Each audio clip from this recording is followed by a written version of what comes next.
Dzień dobry Państwu. Dzisiaj niespodzianka, wyjątkowa niespodzianka, ponieważ w przychodni w ostatniej chwili okazało się, że mamy przyjemność, olbrzymią przyjemność, gościć księżną, prawdziwą księżną, panią Ingrid Detter de Frankopan.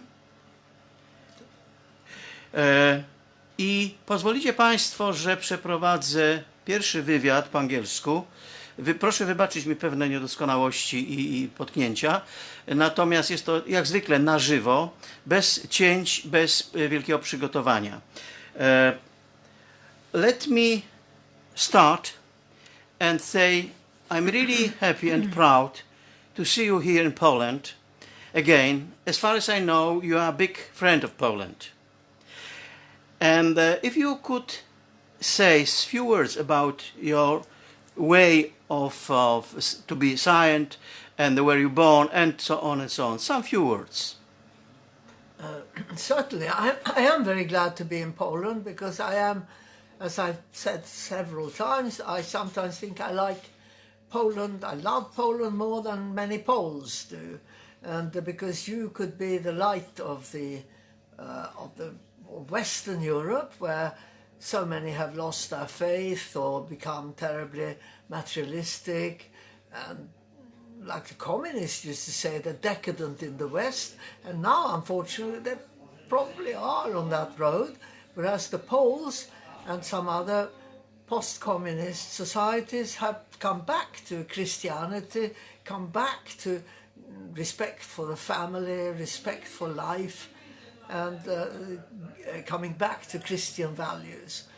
And I'm delighted to be here, as always. As always. Yeah. And as far as I know, you were born in Sweden. And then you study almost everywhere in Europe.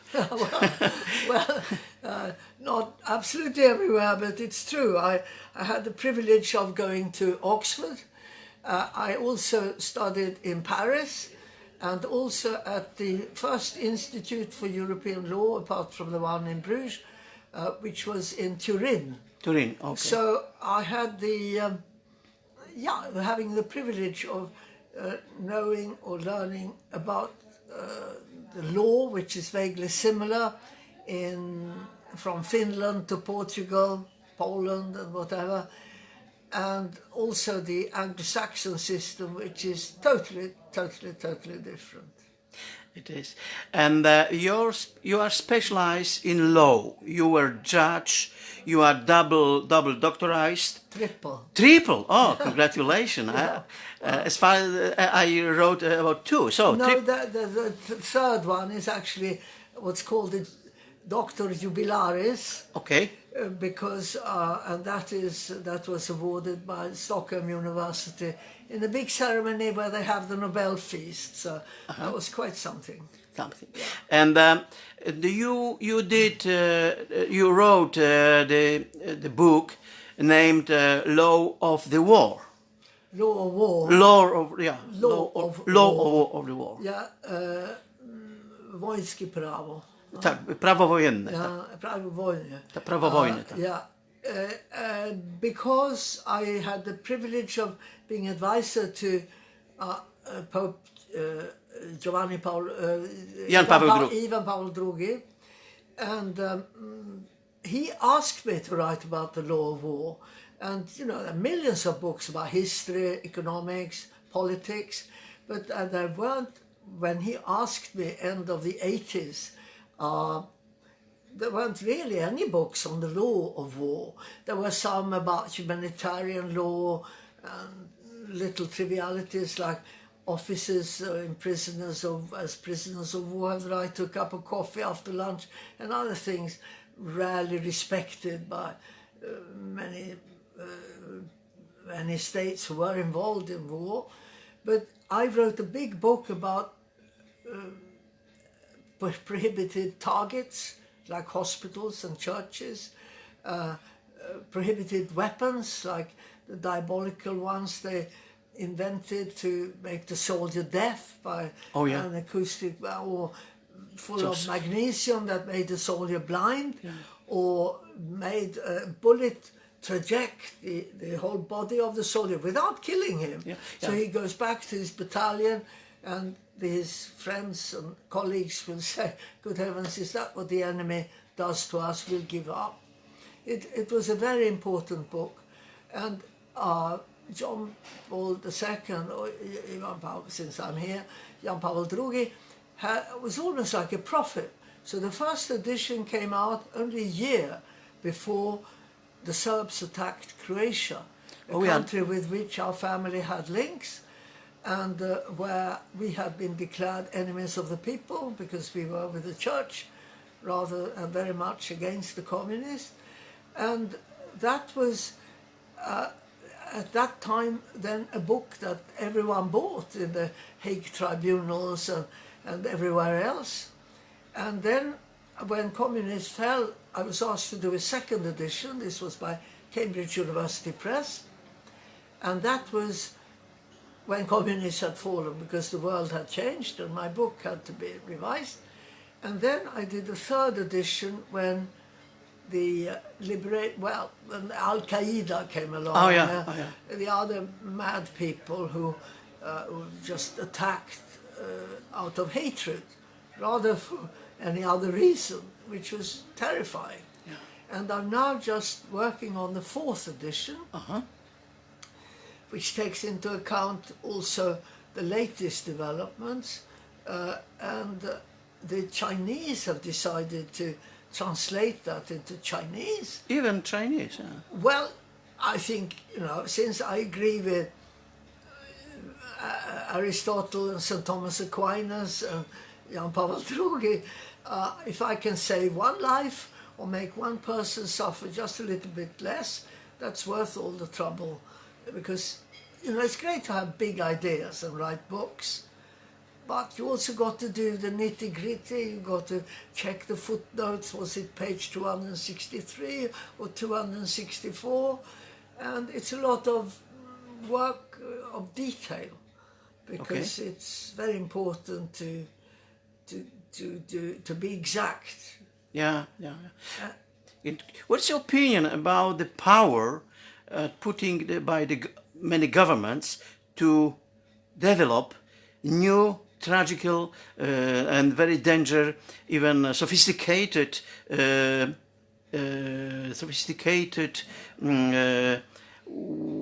tools to kill people? As you already told it, chemical, biological, or now cybernetic systems, they are dedicated to kill people. Well, one major danger is obviously drones, because then you don't have a soldier in uniform. You have someone pressing a button miles away. And then there are also weapons that people have silenced. For example, no one talks about the Environmental Modification Treaty, which is old, in 1979. Prohibition to modify the weather. And one's first thought in this environmental craze now, when people are worried that we're going to be dying within minutes because of global warming, the first thought, why doesn't anyone talk about that? If you can modify the weather, modify it for the better then, How come? And that has been totally quiet about the Environmental Modification Treaty, which is of 1979, the same year as Jan Paul II became Pope. It's a long time ago. It is. And because I've also been involved with the environment, some things are true. Of course, we shouldn't throw plastic bags away, because it takes millions of years for them to disintegrate, well, most of them, But on the other hand, it's hugely exaggerated, because it is normal cycles, and this is this instinct of scaring people into what? My husband, who I unfortunately lost last year. Last year? He read geology at Oxford, And so he knew, and he often said, it may be that the pole is shifting a little bit, but largely it's normal cycle, because, for example, there have been periods, if you know the paintings of Turner, Okay. you know, it's always some pink there. Yeah, yeah. And allegedly it was in 1814, 15, it was called the year without a summer, because there had been a volcano explosion somewhere in Asia. Not Krakatoa, but something like Yeah, that. yeah. And it had effects in Europe that affected the climate. You know, and I remember as a child, sometimes when there was snow in May, sometimes when it was 30 degrees hot in May. And, you know, I think it's very important to remember that if there is a change of climate, it could well be that it's not under human control, it's not by human activity, and then we might as well adapt rather than running scared, saying we mustn't drive motor cars and we mustn't go by aeroplane. And ironically, the environmental conferences I organized, I asked these very green people who say we should walk and go on bicycle, how did you get here? Yeah. Right? Most of them. Every day I get 100 invitations to Tokyo, to Cape Town, to Los Angeles for environmental conference. And all these people going... By plane. By plane. Yeah. So there's certain hypocrisy about all hypocrisy, this. Yeah. It's very, very close to my how to say, opinion and my idea to protect environment, our planet, and also my big pleasure to have some green people. Yeah. No. After our interview, I will have an interview with a very nice doctor, Miss Janicka. She's really fighting for the green planet. And she's very clever, and I must say, first time in my life I started to think about, because it's quiet. We were ruining our planet without, we didn't talk about. Now it's time for green. But there's so much misinformation as well, you see. As well, yeah. If you want an electric car, how do you produce electricity? Yeah. It's a major ignorance that for that you need coal, you know? Yeah. So now they closed all the coal mines and there are a few left in Poland, you know, and it's a major, misinformation, and I am too much into conspiracies and Agatha Christie and Monsieur Poirot, that I see these, it's very annoying to be told things, because most of it is common sense. Of course we mustn't cut down the whole Amazon forest, but to say that if the Aborigines cook a little supper, they're cutting down a little tree, it doesn't mean that we can't breathe in London. We mustn't exaggerate things. And it is this, what I've seen for a long time in environmental matters, they've tried to scare everyone out of their wits by saying we have acid rain from the Rhine, from the factories in Manchester and on the Rhine, in the Rhine area. Well, no one talks about acid rain anymore. What happened to that? Yeah. Huh? Then they talked about pollution and whatever. And then they gradually changed because, you know, it became a little bit out of hand.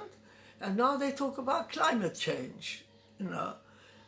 They talked about global warming, they stopped that. They talked about climate change. Now, I advised the government of Brazil at the 1992 big environmental conference about development and environment, which in itself is a ridiculous title. We are here, that's the microenvironment. Development, I raised my hand, that's development. So environment and development means everything. We talk about everything. And I advised the Brazilian government, who in those days had enormous debts to all the big banks and all the national banks. And I said that if you want me, as we say, as a lawyer on behalf of Brazil, to stop cutting down trees in the Amazon, what do you give us for our cutting down our sovereignty?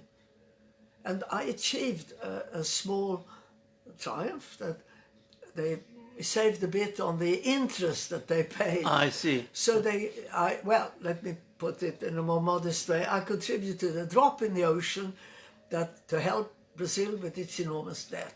But it doesn't work yet. Well, But we have to talk about it. Yeah, well, what annoys me a little bit is that the guide to everything is our respect for sovereignty. And if we start, you see, the environment has become another excuse to intervene in other countries, which I, in my book, The Law of War, call patronizing intervention. We know better than you, so let me sort out your country. We'll get you another leader, we'll get you another economic system, stop doing this, stop doing that. Yeah. And it's a very dangerous path. There's one sort of intervention that is now called R2P, the right to protect. Some even call it the duty to protect. Your citizens are not being handled well. Let me come into your country and sort it out. And this is what happened in Syria. Oh yeah. And it's dangerous to think that we, from a different cultural, and especially different religious background, would know what's best for them. I mean, we got to have more respect for other countries. And you know what happened to Mr. Blair's intervention in Iraq? Yeah. You know what happened to Mr. Gaddafi? Everything was great in Libya. Fine, it's a dictator, but everything was working. They had free health service, they had great schools, and then the West intervenes and said, we know more better than you. You've got to have another, and he's killed. And now it's total chaos. Not only that, they provide so many weapons to the rebels against Gaddafi that they almost by gravity goes down to Mali, and you never had a problem in Mali. Now we have a yeah. And further down, and once people have weapons, they just might start using them against someone else, against you, who gave them the weapon. Yeah. So, even Paul produced weapons. So No. It's a very dangerous game, and the root of it all, the root of the problem, is lack of respect for other people's countries. It is. And the environmental argument is becoming that everyone agrees we got to look after the planet. But in which way? Not necessarily by bossing other countries around. Not necessarily by thinking that it's the end of the world is coming.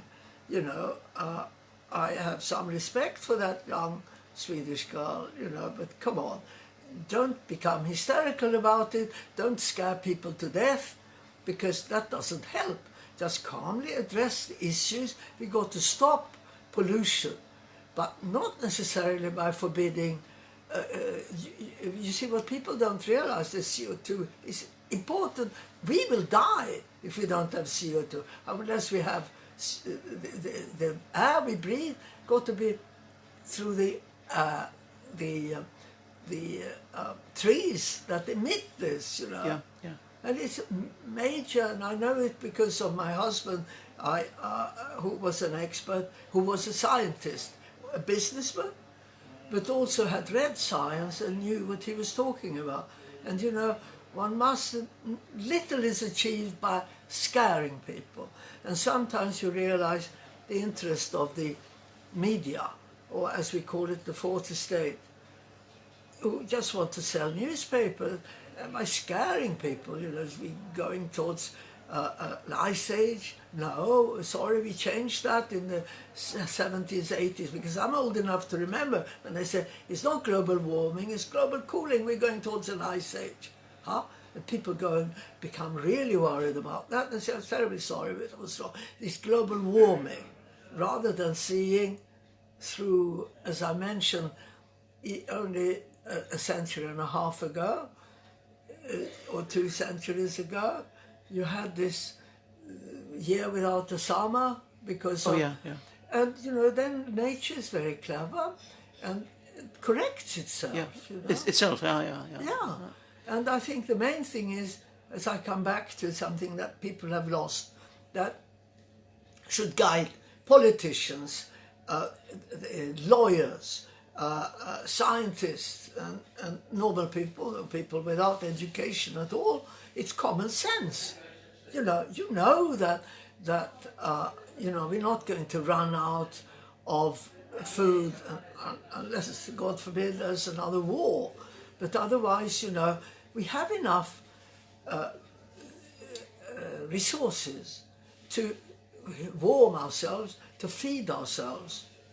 And, I think it's very dangerous to believe the people who are now campaigning outside the Houses of Parliament in London with tents and whatever, saying, the end is near, not in Christian terms, when the Saviour might come back, but because they think that we're doing all the wrong things. And we mustn't use coal, and we mustn't use any fossil fuel. And, you say to yourself, are you sure about this? Are you really sure about this? Are you really sure that these grotesque windmills are the answer? When you can't store that electricity. It's killing all the birds, and occasionally they fall down, and to construct them you have to be cables. And also, above all, with the motor car, that, I remember I was told, you got to buy a diesel car. So I buy a diesel car. Oh, no, you must not use diesel, you must use ordinary petrol.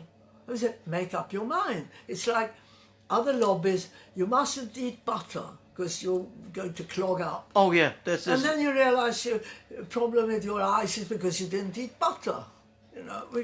So, the more we come back to common sense, the better. Yeah.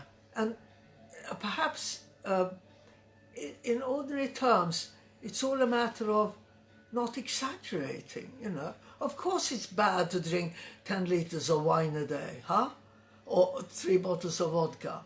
But half a glass of red wine is probably very good for you. It is, yeah. And we've done that for 2,000 years. So, stop this hysteria.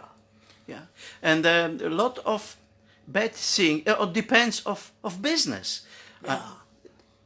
The business is creating such a stupid situation, also created wars. Yeah. And of course this is very roughly says, but it works because of the money. Yeah. Because of the money. No, well, behind every war, there is, think of the First World War, Russia, or even the Russian Revolution.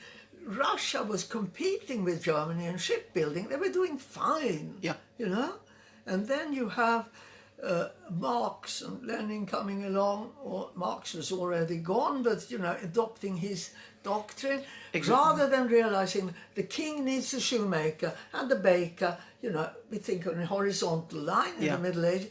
No, you are oppressed, and the borba between the classes, you are oppressed. Yeah. And then encouraging this envy, the envy of the aristocracy. Envy of what? They weren't all rich, but they had good manners, and they had contributed to culture and civilization, and what is also essential, and which is largely gone in the post-communal, etiquette, how you eat, how you behave, how you respect your neighbor, how you respect another country. Well, fine, there were wars, but that was sometimes also engineered by greed and money, by appetite for money. But it's I sometimes lose my appetite in the post-communist country when people don't know how to behave in normal situations. I remember your story you told somebody when you went to Russia and you were invited for aperitif and a small table.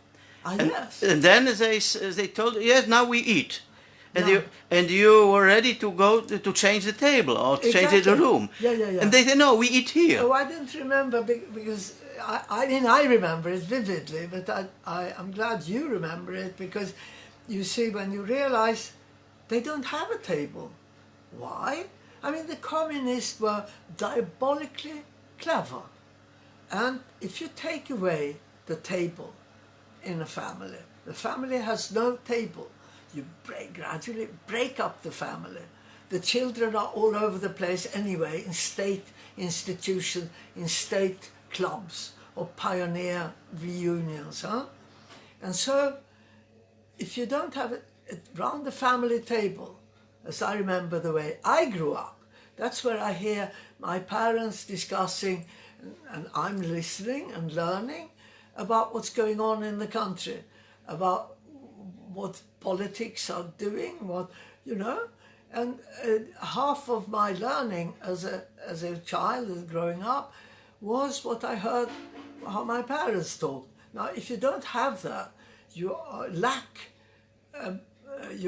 the ability to criticize the government or the parties or whatever.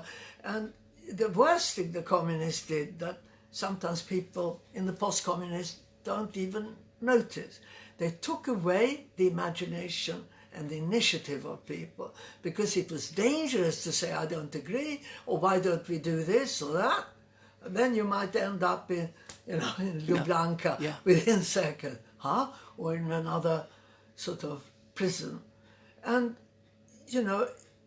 I noticed it in some countries, even in Sweden now, young people, they sit there and wait for you to tell them, go there, open that door, take that book, do this, because they just wait to be told what to do, rather than in the Western world, where you are encouraged at Oxford and other places of great learning to say to yourself, I have an idea. And people say, oh, interesting, yes, that's a great idea, rather than waiting for someone to tell you what to think, what to do. And this is family for. Yeah, exactly. You see, the family is for that, education is all about that, and if you take away, as the communists did, by the state decides everything. Yeah, exactly. And that it's dangerous to disagree. It's dangerous to say, I have another idea.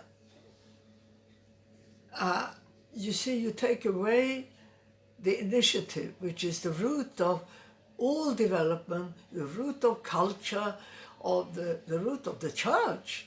That you are denying the church is a religion that is supposed to be a framework for your being. Especially in Poland. Exactly. Well, everywhere it should be. Everywhere it should be. And where it's not, we have to bring people back to... And I do believe that Croatia and Poland, that John Paul II often said, are the most Christian countries in Europe. In Croatia too, there are some stare komunisti, but they are vaguely gone.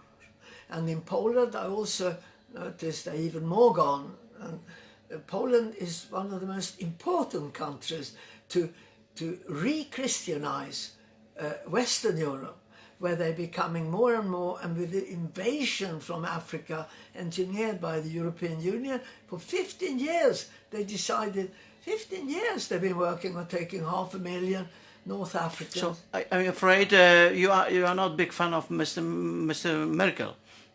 Mrs. Merkel, I think, is, well... Did she make a big mistake with this great welcome? Welcome or what? Of the migration. Too much migration. No, she was wrong. The Swedes were also wrong, so herzlich willkommen, said Mrs. Merkel. Herzlich willkommen. Herzlich willkommen to 500,000, 250,000 initially, and then even more.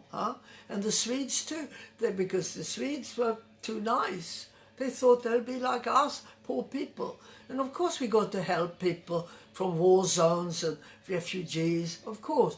But there's no war in Morocco. But the EU opened an information office in Morocco where they help people to fill in papers to come to Europe. Why? Why? Well, we got to protect Christian values. Everyone is welcome, but they got to respect us as well. We got to respect them, but don't try us to change. We will not give up our churches, and we will not give up our values. And we will not give up our nations. You know, we've got to have respect. And John Paul II, who often said, unless you have respect for your own roots, for your own history, for your own country, we can never have peace in Europe. So this globalized effort to make us all bland and citizens of the world is not great. Huh? It is. We've got to come back to right. and not mix up nationalism with patriotism.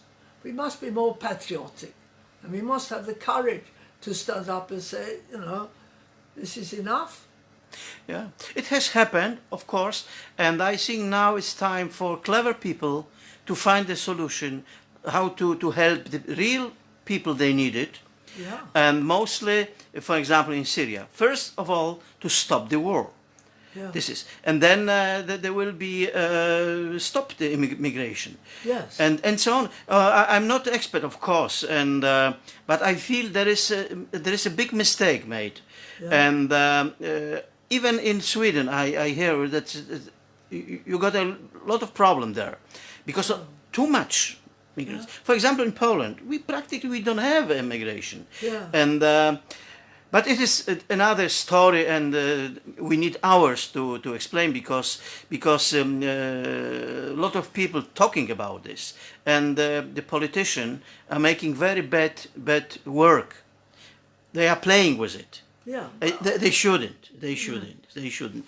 And back to the roots, back to the family. I think the Poland was a very good sample Yeah. for time of Jean Paul II. Yes. But afterwards, after his death, something happened, even in Poland, and now a lot of people went out from the church, and this is also a long and big subject or problem to discuss, because of politicians. They put the dirty fingers between the church and the people and so on. And of course, some bad things came out, also in church all over the world. But that makes a very bad mixture, I mean.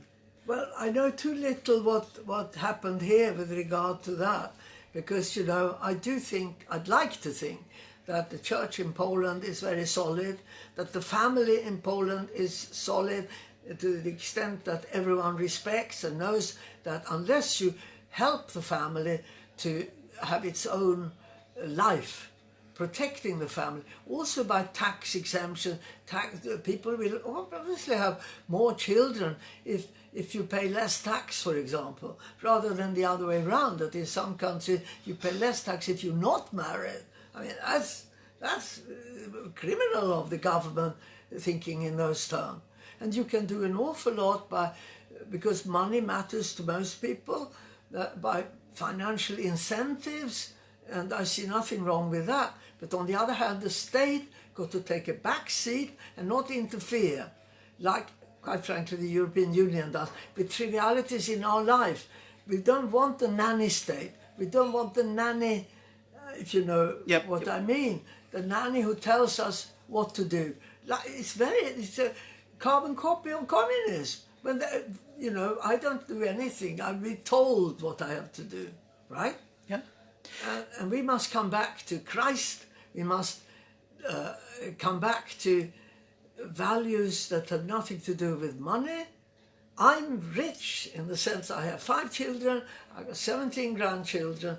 That is why I... 15 grand. 17. 17. Yeah. Oh, so you are growing great. No, but I mean, yes. You are very welcome in Poland because we have the greasing of the. Well, you know, it is a privilege because it is like throwing a stone in the water and seeing the rings going out, and also by coming here, by coming to where I think Christianity will surge to come back.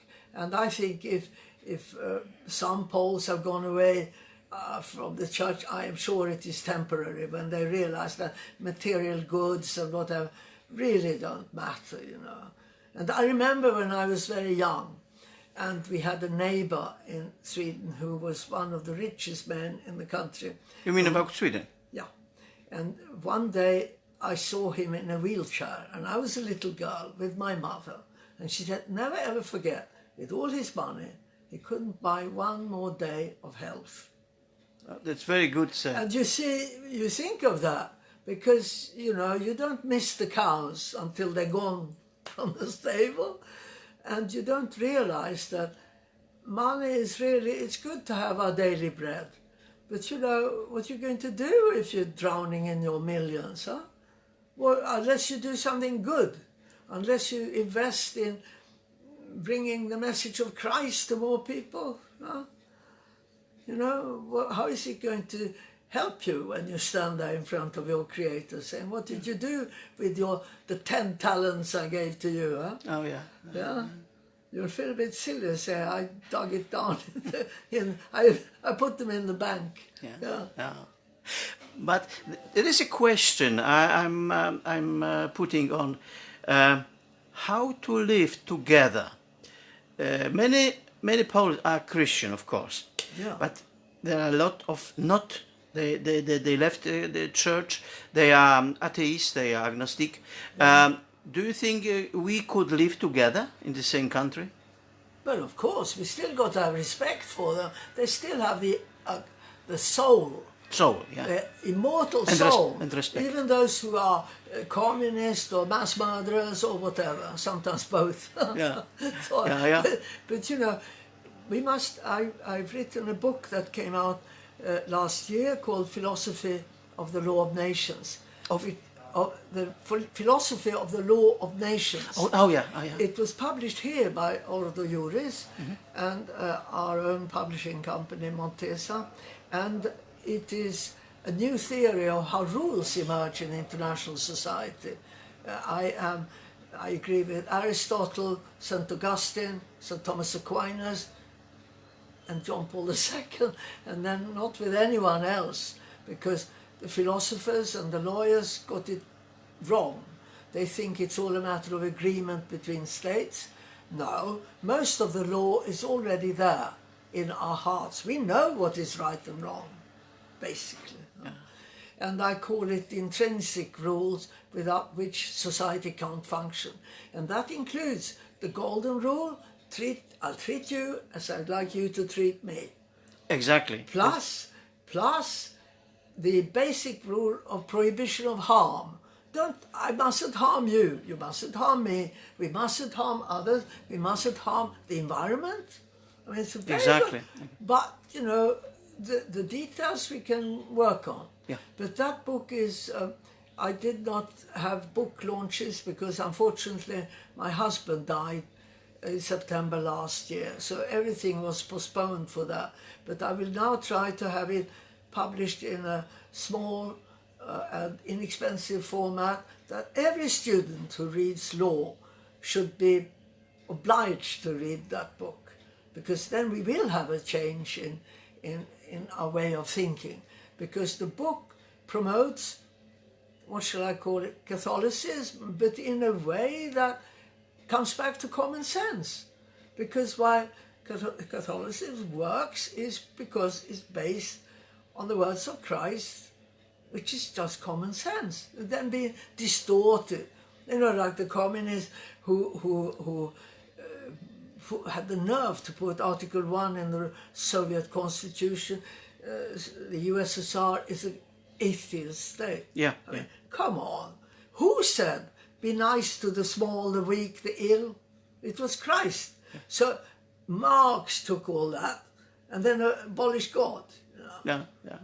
It doesn't work, huh? Doesn't work. And I think God too can get annoyed and come back with vengeance. You know, I think we got to come back to those values. It means we have to do we have a lot of work in front of us, because the political situation and also all these problems around politics coming, destroying mentality, destroying, how to say, harmony between people, destroying connection. Yeah. And I think that a big job, big work between us, in front of us. Yeah.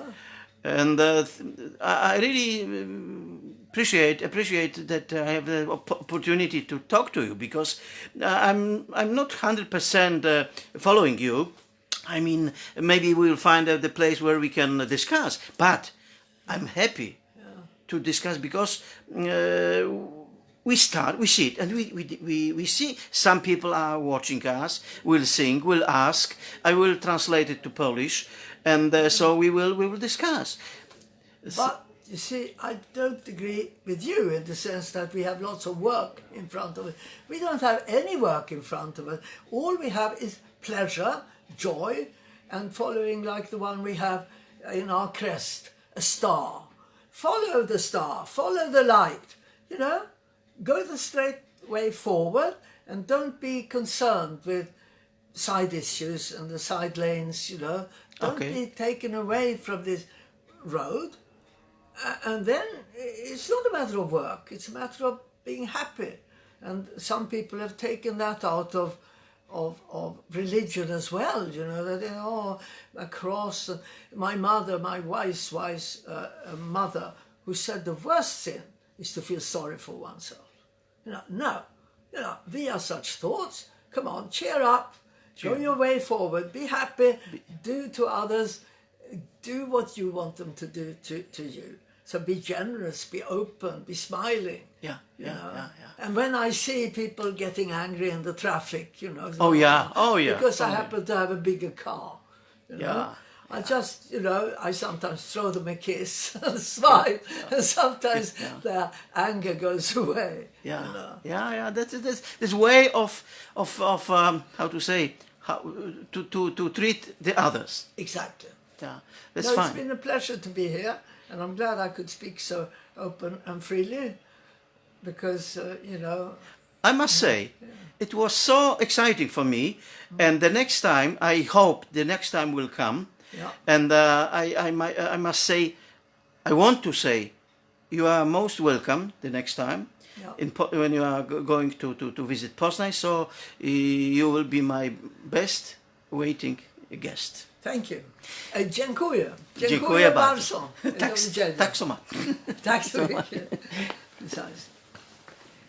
Thank you very much. If I may suggest. Dziękuję Państwu. Skończyliśmy wywiad. Ja postaram się w najkrótszym czasie zrobić tłumaczenie w formie pisemnej, tak żeby ten wywiad był całkowicie zrozumiały. I bardzo dziękuję. Przepraszam, że na bieżąco nie udało się tego tłumaczyć. Było to tak niespodziewane, nagłe spotkanie, że nie omieszkałem podzielić się z Państwem tymi słowami. Księżny, bo to autentyczna księżna. Dziękuję serdecznie Państwu. Do zobaczenia. Is it off?